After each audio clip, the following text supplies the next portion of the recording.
How long did you talk with her that night? It was probably total maybe 20 minutes off and on in groups and one-on-one. What did you tell law enforcement the first time you spoke with them about what Nancy intended to do the next day? The first time I interviewed with the police, I had told them that I thought that I had remembered her telling me she was going jogging the next day. Do you recall whether you mentioned if Nancy intended to go jogging alone or with somebody the next day? Well, I had initially thought that she told me she would go jogging alone if I had to choose one of those, but I'm not sure. But in my second interview with the police, that's one thing I wanted to go back and clarify. I couldn't say with certainty, compared to the other things in my statement, that she told me she was going to go jogging.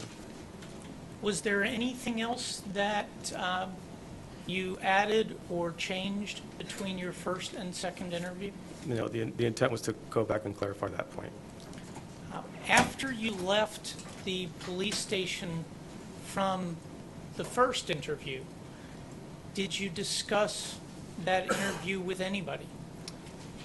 I had started thinking about it on the way home, having doubts about that particular part of my statement. And so when I got home, I discussed it with my wife, and she did say, you know, I don't remember you telling me that, just on that specific piece. So that was, although I was already kind of sure that I couldn't say that with certainty, that helped, you know, help me decide that that's something that I wanted to go and clarify with the police.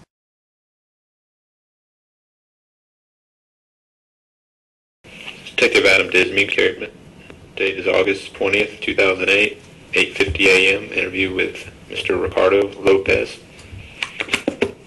So you were at the party on July 11th at Diana and Craig Duncan's house? Yeah. Okay. And how do you know Diana and Craig? I work with Diana. Okay. And had you ever met Nancy Cooper before? No. July 11th? Okay. All right. So you spoke with her more in a group setting? No, well, after that, I spoke with her kind of one-on-one. Okay. Probably for 20 minutes or so. Did she mention anything about her plans for the following day, Saturday? Yeah, she said she was going to go jogging, to which I'm like, I could barely wake up at, you know, that early to go jogging. It's kind of late. We didn't get back home till midnight, so I was just thinking that, I mean, that's all. That's what she said she was doing the next day. Nancy mentioned that she was going jogging? She mentioned she was going jogging. Then I asked her, why are you going jogging? You know, like, I don't know. I don't like jogging. To me is really not that great. It's an exercise, but she said she was preparing for a marathon. So I'm like, oh, well, that makes sense. Did she say where she was going to go jogging at? No. So did she say what time or anything? What time she may be getting up? She said it was like first thing in the morning. Was that just you and her when she told you that, or was there anyone else around? That's probably just me and her. Yeah, it was just me and her. But she didn't say anything about what gives you a specific time or where she was going to go, anything like that? No, nothing like that. Or anyone she was going running with, anything like that? Okay. No, I don't think she's, no. I think I asked if she had a jogging partner. But I don't remember if she said anything about a jogging partner. And you sure she didn't say, I'm thinking about going running, or was she pretty definite that it sounded like she was planning on going running? Yeah, it seemed like just what she did. You know, that's what she was going to do. Did she mention anything else about helping anybody do chores around the house or anything like that? Did she say anything about painting?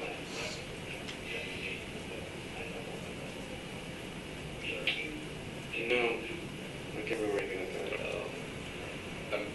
And I'll call definitely, but I may be getting back in contact with Donna again because just to get up with her to get some information, get some clarifying information. But I'll call her if I need to. But we'll do whatever. Don't worry. I mean, I'll watch the kids. She has to come here. I mean, whatever. Just whatever you need. Well, we appreciate you coming down here. And you know.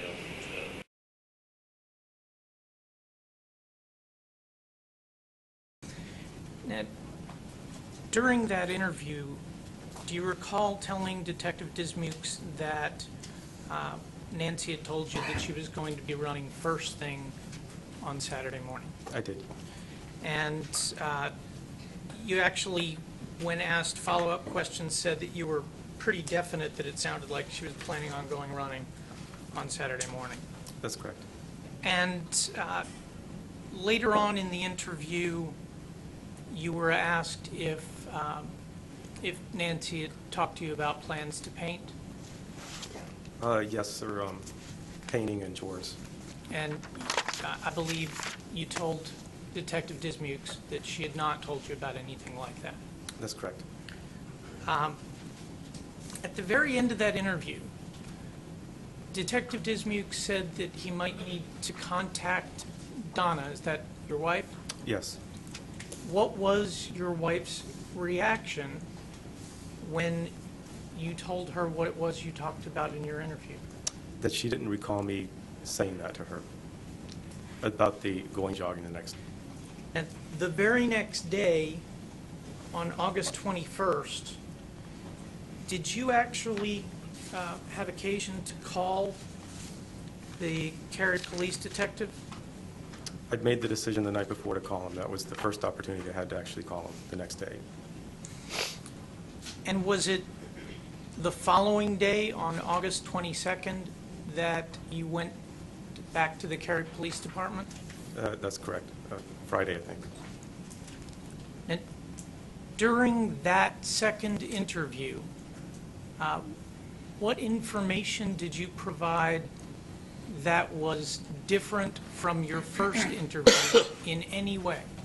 The purpose of that second interview was to correct my statement on Nancy telling me that she was going to go jogging the next day. Do you recall saying that you wanted to make sure you don't jeopardize the investigation? I remember saying that, yes.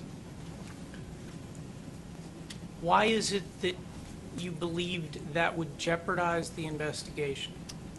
I believe it would jeopardize it if I had waited 2 years to come up here and suddenly start correcting a statement.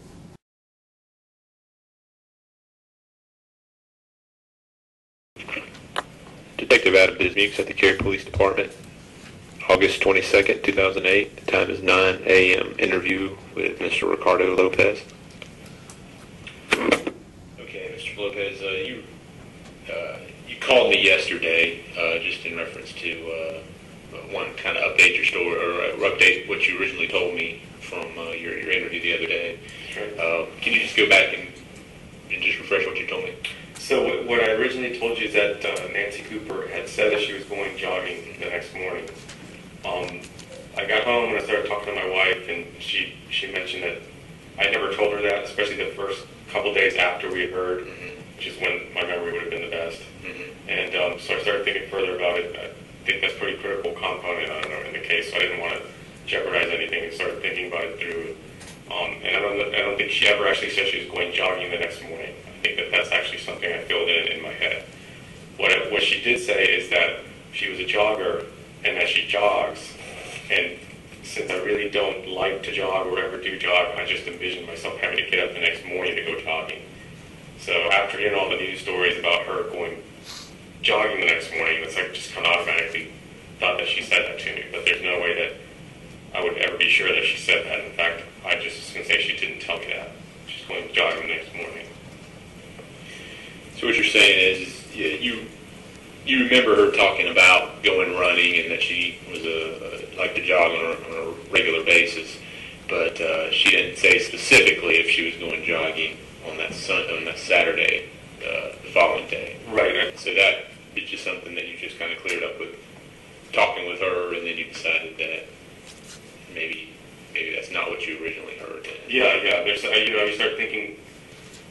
Usually you tell people, I think that they told me this, and it's no big deal because it's not like it's just normal day-to-day life. But if someone were to put me, under scrutiny to ask if I remember that, that's the only part of what I told you 2 days ago that I'd have to go, I don't really remember that. Right. So might as well tell you now before it asks later. And you called me first thing yesterday morning to tell me that pretty much, to tell me, because I talked to you on Wednesday. So I talked to you on Wednesday. I ended up calling you probably around 11. Yeah.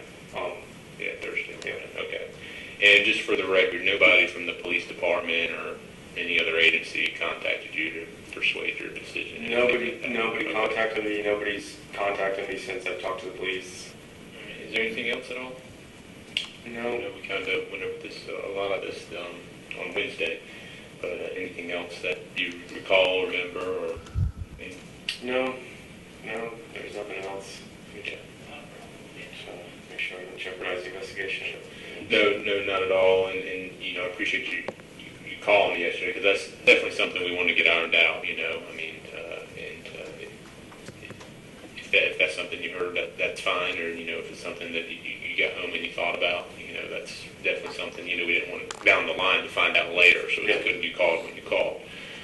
We just want to make sure we got accurate facts and accurate statements. So that's fine. It's not a problem. If there's anything else that you feel uneasy about or something that you think of, you know, don't hesitate to call. So Everything else is the only stuff that I exactly remember. That's why I want to make sure this one got cleared up. Sure. So these are things that if you ask me a year from now, I'll still remember. It's like, yeah, those are just facts. Okay. All right.